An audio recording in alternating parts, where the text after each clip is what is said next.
Today on BRStv Reef FAQs, we answer, is adjusting the major parameters of your salt mix prior to use really worth the time? Hi, I'm Ryan, your host of BRStv Reef FAQs, which is about quick, straight to the point answers to those questions reefers ask all the time. Today we answer a pretty common question. Do I really need to adjust the levels of my salt mix prior to use? Does adjusting the levels mess with the overall chemistry? And for those of you that find value in it, what is the best or easiest way to do it? Okay, so many of you have never even considered adjusting the levels of your salt mix, so what am I even talking about? Well, if you maintain, say, 450 calcium in your tank, but your salt mix is 410, that effectively means when doing a water change, you're actually going to reduce calcium levels. Same thing for alkalinity and magnesium. Okay, so that sounds bad, but does it really matter? And that really depends on three basic things. How far apart the water changes are, how much water you change out, and the types of corals that you maintain. Starting with the type of tank you maintain and corals you have. For example, if you maintain a tank of softies, zoanthids, mushrooms, and LPS like frog spawn or torches or acans, they're just not as finicky when it comes to subtle changes. So while I wouldn't be reckless, all that's really needed here is selecting a salt mix that is somewhat close to your tank to begin with. If you're running an SPS tank, which are much more sensitive to subtle changes, they appreciate stability and will show that directly in coloration and growth, it's wise to make as many attempts at stability as possible. This goes double if you're not getting the coloration or growth that you're looking for. The second piece of this is how far your salt mix is from your tank levels. If your salt mix has an alkalinity of 7.5 and you want to keep the tank at 8, there isn't going to be a ton of value in fixing that for a 20% water change because it's going to have like a 0.1 effect on alkalinity and not even in the range that our test kits are accurate to. However, if the salt mix had a magnesium of 1280 and I was looking for 1440, I would probably want to fix that. In general, I'd say a good rule of thumb is if it's more than 10% off, I might consider it, and at 20%, I'd probably do it for sure. But something I'll get to in a moment is I'm probably more likely to switch salts to something closer to my desires to begin with if I'm off by as much as 20%.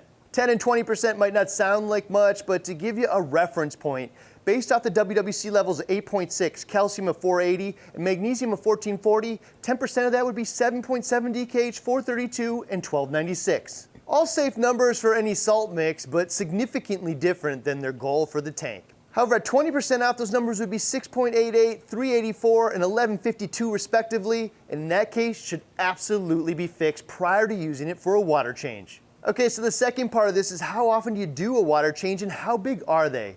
If you do pretty limited water changes, like only 10% once a month, you don't really need to worry about any of this because being off 10% and then only doing a 10% water change means it's like a 1% impact to the tank. However, if your levels are 20% off with a 30% change a month or weekly 10% changes, you'll have a measurable difference and probably worth the effort to fix the salt mix prior to use. Okay, before moving forward with making the adjustments to the salt mix, another related question that we get a lot is, are you messing with the overall chemistry when you adjust the mix? And the answer is kind of. A subtle change of a DKH2 or 20 to 40 points of calcium probably won't make a big change because the salinity of the salt probably won't change much after those additions.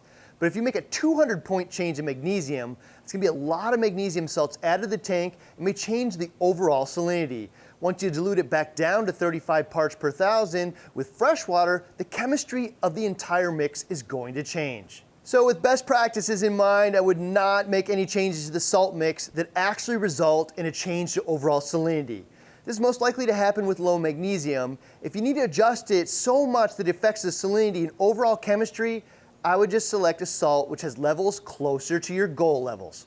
In fact, I think the underlying story here is that's true in almost every case. There are so many brands of salt out there that have proven themselves to produce an epic reef tank. It doesn't make a lot of sense to select one that's intentionally way off your desired calcium, alkalinity, and magnesium levels. Cost probably isn't one of them for the average tank either. For most reefers, the cheapest to the most costly out there is only a difference of $4 or so, and almost certainly evens out after the cost of testing and adjusting the salt after the fact, and the net buck or two just isn't worth the time invested. The only exception to that is your desired salt does something uniquely well that makes the effort worth it. Maybe it contains some nutrients like amino acids, comes in convenient single-use pouches, mixes a ton faster than others, visibly cleaner, or has some kind of definable purity standard like pharma, or maybe it just keeps the mixing bin cleaner and requires less overall work. If any of those things are what you're after and you found a salt that does it uniquely well for you, it might be worth tweaking to your uses. In the end, this is how you do that. You can use most alkalinity, calcium, and magnesium additives, but a vast majority of reefers use sodium bicarbonate for alkalinity, calcium chloride for calcium, and the general adjustment magnesium mix, because these options have the smallest impact on the overall chemistry and at the same time, the cheapest. If you don't already have all these on hand, I would suggest just getting the single-use pouch, which will allow for making a gallon of each solution. It's affordable, easy to mix with no measuring. Once you have them all mixed, head on over to our site, bulkresupply.com, and hit the calculator button up top. We'll select alkalinity first, then in this case, liquid sodium bicarbonate and the new pharma pouch. If you're using something else, select that. Then the size of your saltwater mixing bin when it's filled, or an estimate of where you filled it to. I'll enter 30 gallons, which is a pretty common brute trash can size. And then the current alkalinity of the salt mix, which we'll say is 7. Make sure to select your desired measurement type, in our case DKH, and then the goal alkalinity of, in this case, I'll just say 9. Hit calculate, and it'll say we need 85 milliliters of sodium bicarbonate solution. Mix it up in the salt mix, and we're done. The alkalinity of the freshly mixed salt will now be 9, and we can move on. I'm going to spare you the walk through the calcium and magnesium because the process is the exact same. Just make sure to select the liquid calcium or liquid magnesium mix or whatever you're using. Hopefully this helped everyone understand why anyone would want to adjust their salt mix prior to use, or even better, how to avoid doing it in the first place. Want to learn more about salt? Check out this video up top here where Randy tests exactly how long it takes for salt to fully dissolve, or this one on avoiding precipitate and crud in your saltwater mixing bin. Or even better, this tiny little box here which is every video we've ever done on salt, proper mixing, selecting the right one for your needs, and even storage. See you next week with the next episode of BRStv.